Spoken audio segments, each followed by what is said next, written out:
The last day goes, they expand and shrink. Memories blur faster than you think. One moment's forever, the next just a blink. And this أهلا ومرحبا فيكم. جاية فرع جديد لأسواق المزرعة. هذا الفرع يعني أول مرة أجي وسمعت عليه مدح إنه بياخذكم في تجربة تسوق مو طبيعية، يعني راح يغير مفهوم التسوق عندكم. فجيت، هو طبعا في الظهران حي القصور. جيت أشوفه. طبعا أنا من عشاق أسواق المزرعة بالذات، من غير ستايله وكذا وجدد، يعني حتى المكان وكذا وترتيب البضاعة صرت مرة أحبه. فجيت أشوفه، يعني أشوف ترتيبه وكذا، فبوريكم الأشياء المميزة فيه. اشتهيت الخوخ، شكلي باخذ لي خوخ. يا الله أحب هذا الخوخ كذا. شوفوا هنا عندهم قسم حق العصيرات، نسوي فيه كل العصيرات اللي تشتهوها، يعني نقرأ مثل العصيرات. يعني شوفوا هنا أسامي العصيرات: بابل تي بالحليب، بابل تي تارو، بابل تي آيس تي لاتيه، وهكذا. يعني فانتم تختاروا العصير وتصمموا بنفسكم. هذا القسم أحبه، أحب كذا أتأمل بالأشياء الغريبة. قسم المستورد يعني، والأشياء اللي تكون عضوية أحبها. شوفوا هذا القسم، انتم بعد تصمموا سلطاتكم. مرة حلو صراحة. انتم تشوفوا وش تحبوا، يعني تصمم انت سلطاتك.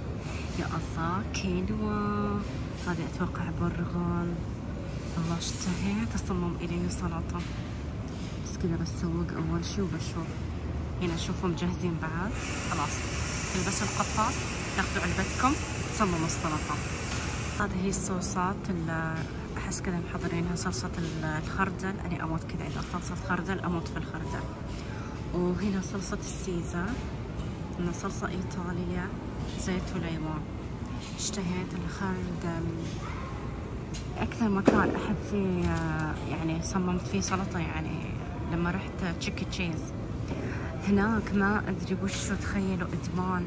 أعبي العلبة ونعود نرجع نعبيها، تقريبا كان لنا 4 مرات نعبيها، لكن ما أدري وش الطعم وش الصوصات هذه إلى الآن. يعني خاطري أعود أروح بس عشان أخذ لي سلطة. والله العظيم جربوا سلطات تشيكي تشيز، شي خرافي. جربت هذه مرة كانت حلوة، بس يعني الصوص ما يمسك فيها بزيادة. ما أدري، يعني مرة سويتها يعني ما مسك لي الصوص كامل، يعني تحسوها شوي لأنها سميكة، يعني ما تتشرب الصوص. وهذه اللي بالحنطة ما جربتها، هذه أول مرة أشوف شعيرية القمح، هذه أول مرة أشوفها. الله غريب، جايب أشياء حلوة، يعني بالعادة ما يعجبني مرة، بس هذا مرة حلو، مرة حلو. حتى ماريو يجنن. خسارة أولادهم ما يحبوا هالأشياء. يعني هنا بعد كوب ماريو مرة حلو. لحظة أوريكم. يا الله حلو، يا ربي ما آخذ يا رب، بس مرة عجبني صراحة، مرة يجنن. حلو. شوفوا كيف سعره، تقريبا يعني 10 ريال، بس يجنن. هذا بعد والله حلو.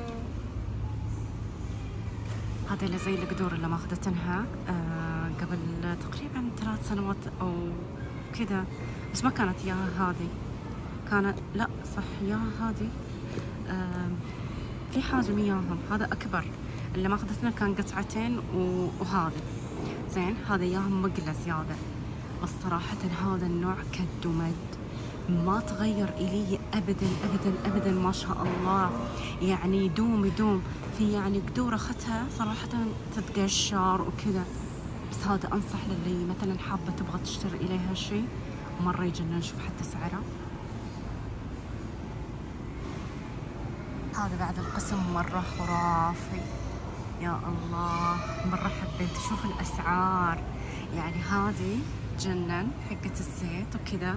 شوف كيف سعرها، هذه بعد تجنن، تخيلوا 19 ريال، مرة حلوة. العنب تجنن. الله، الرخامات حقات التقطيع، شوفوا هذا اللون، شوفوا السعر. يعني كذا خاطري صراحة كذا في رخامة اقطع عليها، مرة يجننوا. شوفوا هذه بعد، شوفوا السعر، صدمة. شكلي باخذ إلي، أحس هذه ثقيلة والله العظيم، قطعة فاخرة، شكلي باخذها. شوفوا هذا بعد قسم الكريب، اللي يبغى يجي يعني كذا ياخذ وافل وكريب هنا، بس شكله مو مفتوح الآن، ما أدري ليش. وهنا قسم البيكري والبيتزا، شيء خرافي. خلنا نشوف، يعني أنا شفت يعني فروعهم كلها، بس ما شفت زي كذا صراحة. شوفوا يجنن صراحة. أصلا شوف الباكج، يا الله. أحس زوجي أشر علي من بعد، شكله طلع، شكله ما قدر يقاوم، شكله أخذ بيتزا. شوفوا هنا التنور، لا الفرع صراحة رهيب، طلع على طول طلب. خلنا نشوف. تخيلوا في هنا طاولات، شوفوا كيف أخذ، عاد هو صغيرة. ساعدني لو سمحت، ساعدني.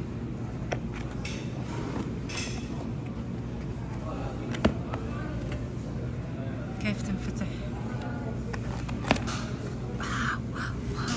شنو على وجه هذه مارغريتا بقع.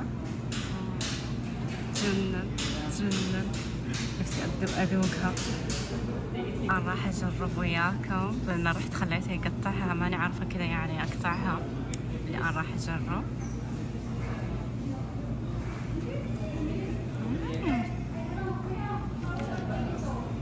هي دسمة صراحة، خرافية. ينبع عليها كاس شاي صراحة، والله العظيم بلينا كاس شاي. المهم بناكل بعدين نرجع لكم. البيتزا كتجربة صراحة واجد دسمة، واجد. حسيت فيها طعم زبدة. يعني هي الأشكال ما أدري، اختيار زوجي يعني هل كان مو عدل، بس حسيت إن الجبنة واجد أوفر، واجد يعني فيها زيت، فأصلا ما قدرت أكملها. لحوم أسواق المزرعة مرة أحبها، متميزين واجد، وعندهم أصلا يعني كذا تشكيلة مرة كبيرة. هذه قطعة الستيك، والله العظيم أني ولا مرة أصلا أخذت ستيك ويطلع لي عادة، بس أحس ذيلا قطع مرة حلوة. هنا برجر بعد، بس أحسه برجر دسمتوا. شوفوا مكتوب وايجو بيف برجر، أحسه سمين، أحسه كذا اللي يطلع منه زيت. بس الأشكال مشوقة. اسمي المفضل يعني في السوشي، بس ما أدري إذا كان هذا لذيذ ولا لا، صراحة ما جربته وما أتوقع أنني بجازف.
طبعا مشتهية سوشي زي ما قلت لكم، فجيت كوجو مرة يعني مشتهية أجربه. إن شاء الله يا رب التجربة تكون حلوة. هذا طبق زوجي وباقي طبقي، يعني ما كثرنا أصلا يعني خسارة أولادي مو وياي، كان يعني نجرب بعد أشياء، بس أنا صراحة ما آكل واجد. فهذا أول طبق وباقي طبق. هذا طبق السوشي، أخذت لي تسنامي تشيكن، متشوقة أجربه، يعني لقيته في قسم الأكثر إعجابا، فبما أني ما جربت ولا حاجة خلاص اخترت من اللي اختاروا الناس، فهذا حاطين عليه يعني تقييم كبير فطلبته.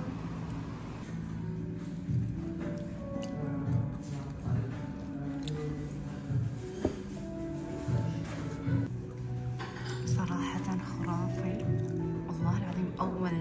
أول وحدة طبعا هذه طاحت، بس لذيذ يا الله، انهرت عليه. أنصحكم فيه، تذكروا الاسم تسناي.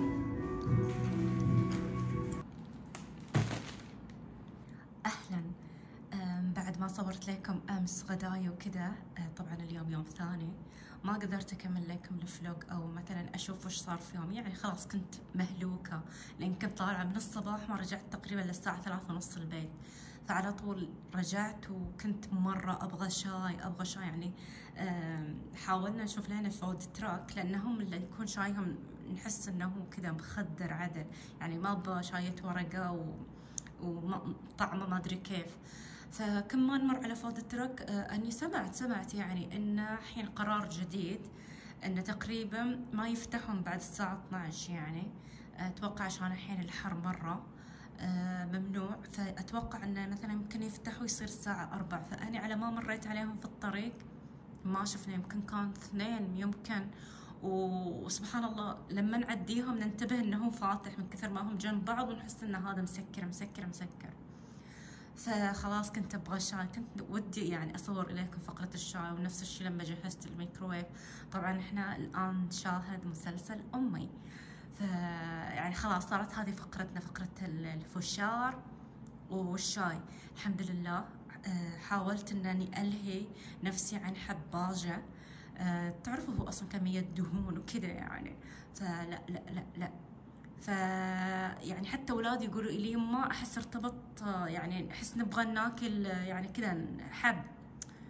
فلما اكلوا الفشار تحس انها كنا يعني فمهم يشتغل قاعد كذا يعني ينأنأ، بس يعني تخلصت منه، لانه والله صراحة كله دهون لدرجة يجيني صداع.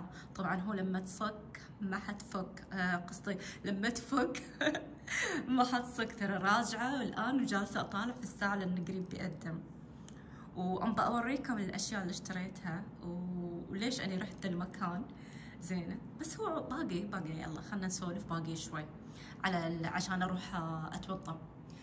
أنا أقول لحق زوجي زين، كنت كذا جالسة أشوف في المواقع، بشتري لي كريمات وذي الأشياء، والأسعار صراحة حلوة مرة يعني.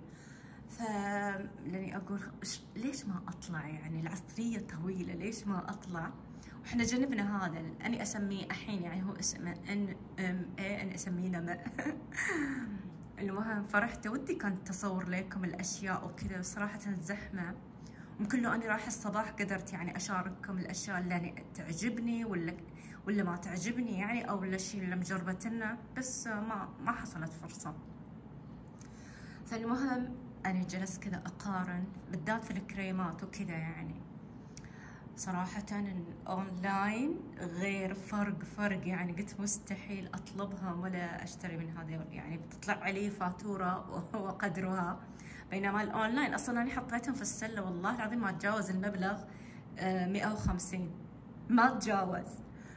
فإن شاء الله يعني بقرر عليهم 100% وبطلبهم إن شاء الله أتشارك وياكم فيهم. بس أنا هنا اشتريت كذا حاجة، بس بصلي يعني وبعدين بشارككم وياها. يعني وش اشتريت كذا حاجة يا الله خرافيين زين. بس بروح اتوضى يعني خلاص تقريبا باقي 10 دقايق، بعدين أكمل وياكم السوالف. يلا اليوم العشاء راح يكون هذا.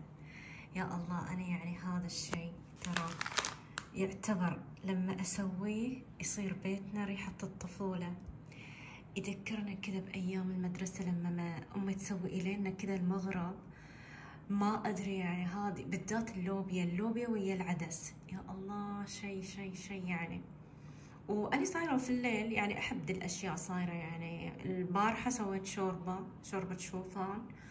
لما رجعت من الغداء كنت خلاص يعني شبعانة، في الليل حبيت أنني أخفف وسويت شوربة شوفان. واليوم هذا قراري، يعني اليوم هذا اللوبيا. دقيقة أوريكم إن أني يعني قولوا هذه ما تتوب، قولوا.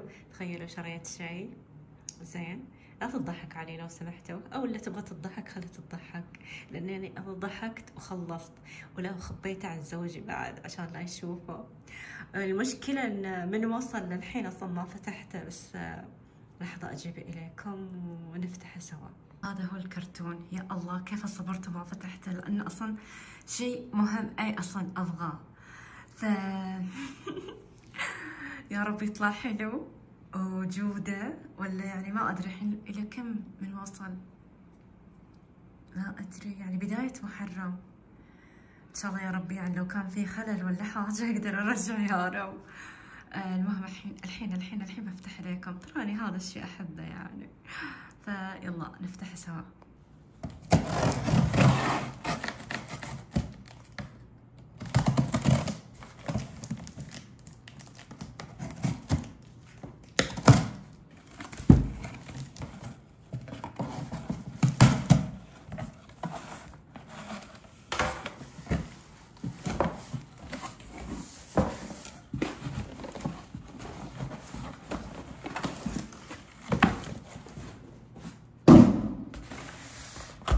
ترى والله العظيم مستحية ولا أحطه يعني أوريكم وياه ما أتوب.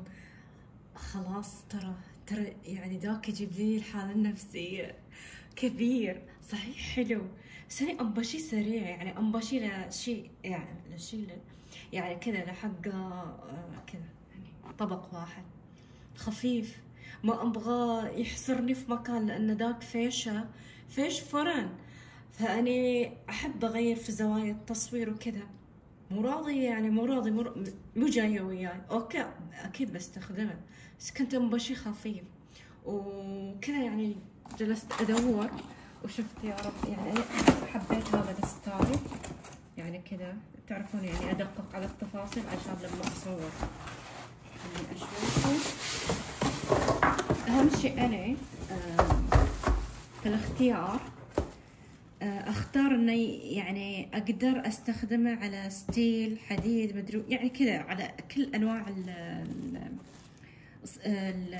وش يسموهم يعني القدور او المقله، لان اللي عندي قبل كان سيراميك ما كان يقبل الا تكون قاعدتهم من تحت فيها حديد. وهذا اخذته اني اللون الابيض، طبعا هو اللي في الصوره شوفوا هو في عده الوان.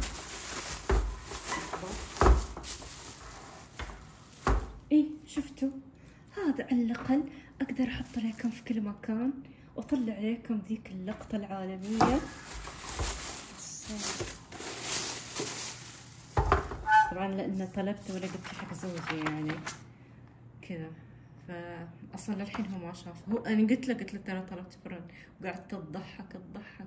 شوفوا هو في كذا الوان، حسيت الاقرب الى قلبي الابيض. الله يعجبني كذا بالعربي. لحظة أوريكم تفاصيله. يعني شفتوا كذا مكتوب مؤقت، إيقاف، تجديد السرعة، الشواء، المقلة دليل القلي، الحساء مرة هنا كذا، أحسه كذا يجنن. هذا ما أدري هو سيراميك هذا ولا اسمه حديد، هذا سيراميك. المهم وشكلي اليوم راح اسوي فيه اللوبيا، يعني بغسله الآن بنقعه، وعلى ما يستوي راح نفتح الأغراض اللي قلت لكم بوريكم إياها. بس خلني يعني كذا أغسل اللوبيا وأعلقه، تقريبا بياخذ إلى ساعة إلا ويستوي تقريبا. يعني ترى صدقوا اللوبيا صرت ما انقعه ويضبط وياي عادي، يعني أغسله على طول حالا بالا هو ويا العدس. يعني ما احتاج اني مثلا انقعه نص ساعة او كذا. يعني في الغالب لما اسويه على طول بدون نقع، يعني بدون نقع على طول يستوي لي عادي، حتى لا قدر ضغط ولا شيء. فاللي مثلا خايفة مثلا تبغى شي سريع او شيء، او اللي يحبوا هذه الاشياء يعني ما يحتاج نقعنة. يعني بالنسبة إلي يعني أكيد اللي يسموه الفول والحمص لا، هذا لا يحتاجوا نقع، بس هذا ولا أحس عادي يعني، صغارهم أصلا يعني العدس ويا اللوبيا عادي يستووا بسرعة. هذا هم بعد ما ركبته الآن ما أدري هذا هو كذا أو يمكن لازم يشتغل إذا كان في ساعات ما يشتغل إلا إذا حطينا القدر، لأني توني مغسلة اللوبيا بس بشوف لا عادي يشتغل. دقيقة تحديد السرعة، أجرب لا يشتغل، الشكل ما شاء الله حار. طيب 3500 يعني الحرارة عالية يما. لحظة كيف ماني عارفة. اوكي هنا يمكن كيف انقص. بسم الله الرحمن الرحيم. اخاف لان كذا اذا هذا اول مرة كذا اخاف، الحرارة جدا عالية يعني كيف اسوي، وش اسوي؟ اوكي اخلي هنا، والله مالي خلق اجيب طيب اوكي الحمد لله والشكر. لا المركز المركز الاول خلاص حفظتوني. اوكي بشوف اي الحرارة المناسبة. يا الله هسه حار 14 حار ما شاء الله. تخيلوا هذا السعر مرة رخيص. انا ماخذت منه، انتوا شفتوا الكرتون من امازون، تخيلوا كان ب 130 ريال على جماله وكياتته. ترى يشبه ذاك الشكل، ذاك في ذاك ذهبي وفيه نفس بس مو نفس الماركة، وفيه هنا مسكات يعني انيق. تعرفوا لما اصور عليه بعد التصويرات الكورية يا الله بتقتلوني على التصوير الكوري الصامت والله العظيم. يعني خليني ساكتة خلاص.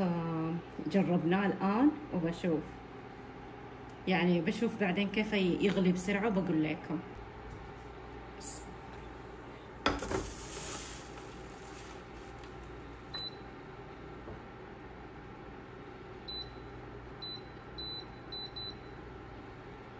هذه الآن على ما يغلي. بعدين إذا حسيت إن النار يعني أدرس النار، لما أحس إن مثلا الحين ده الرقم 24 مثلا، لما أحس بعدين لما يغلي الماي ويحتاج أنقصه، أنا كذا بفهمه مع الوقت يعني، لأن كل فرن ترى يختلف عن الثاني.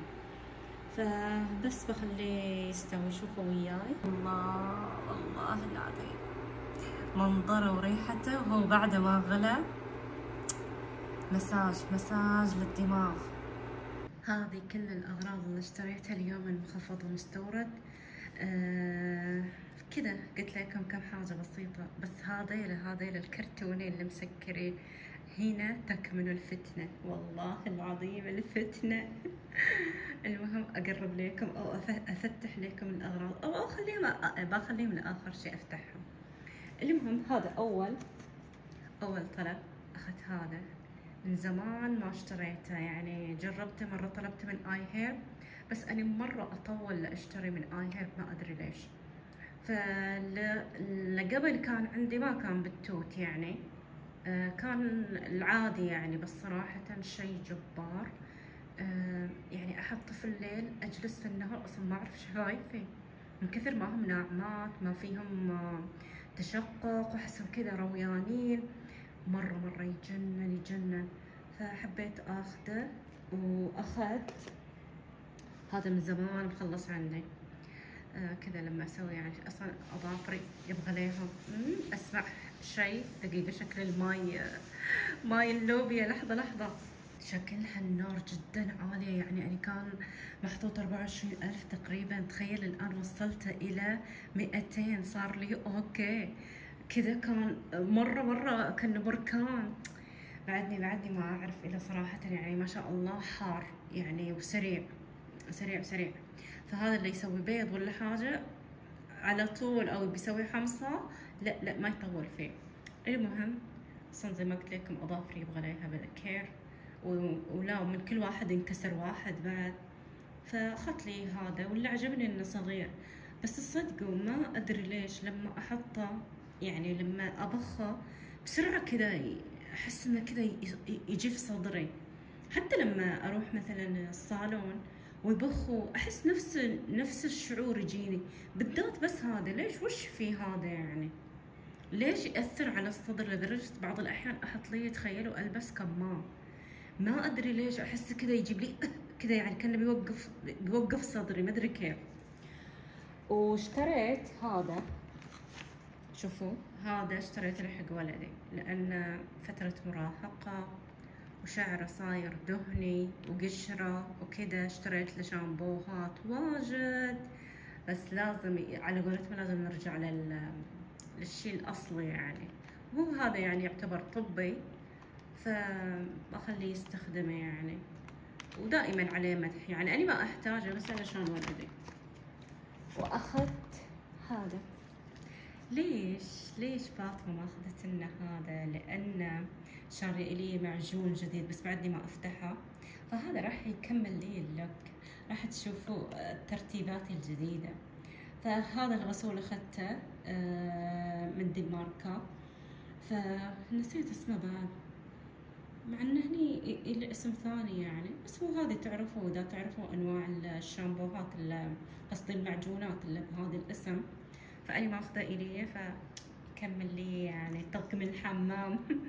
ايه هني اسمه احبه، اسمه بولونوثيل. ودقيقة بعد اسوي نفسي يعني ما اشوف عدد. بيليوميول ما ادري حاجة زي كذا يعني، ما ادري حاجة فرنسية. المهم ان شاء الله اني نطقته صح. المهم بفكهم هذيلا بوريكم فتنتي الفاطمية. متخيلين دببة فاطمة؟ شفتم خلاص. أنا كذا مرة عند القسم مخفض ومستورد، ولفتني يعني كذا أشكالهم، جيت أشمهم يا رباه، بالذات هذول الاثنين. هم طبعا أغلبهم كلهم حلوين، بس ديلا دخلوا قلب قلبي. بعد أشوف دببة، طبعا هم أكيد حقات أطفال، بس والله العظيم أي طفل هذا، أي طفل يا رباه. والله العظيم أنصحكم 1,000,000% اللي تبغى، إذا رحتوا ما عجبوكم انفلوا لفاطمة، انفلوا. والله العظيم خرافة الخرافة. حتى هذا ترى هذا رهيب، وهذا أرهب بعد. يا رباه وش أقول، هذا أفخم من ريحة الأطفال يعني. هذا يعطيكم على البودرة ودي الأشياء. هذيلا مو حقات أطفال، ديلا حق بجايم راقية، حق بدلات. أعجز أبغاكم بس تروحوا وتجربوهم.